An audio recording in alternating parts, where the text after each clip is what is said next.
If you're having trouble with Serum not finding your preset folder, there's a simple way to fix this by setting the correct path. Here's what to do. First, open up your File Explorer and navigate to the App Data folder. You can get there by going to See, then Users, select your username, and then App Data. If you don't see App Data, make sure hidden items are visible in the View menu. Once you're in App Data, go to Roaming and then find the folder called Exfa. Inside the Exfa folder, open the Serum folder. Here, you'll see a file named serum.cfg. Open this file using any text editor like Notepad. Now, locate the folder where you've saved your Serum presets. By default, they're often found in the Documents folder.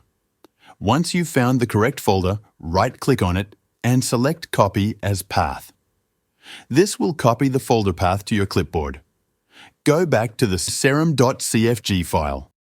Find the part of the file where it specifies the preset path. Paste the copied path into this line, making sure it's between the square brackets. Finally, save the file and close it. Restart FL Studio, open Serum, and it should now be able to find your presets. That's it. Thank you for watching.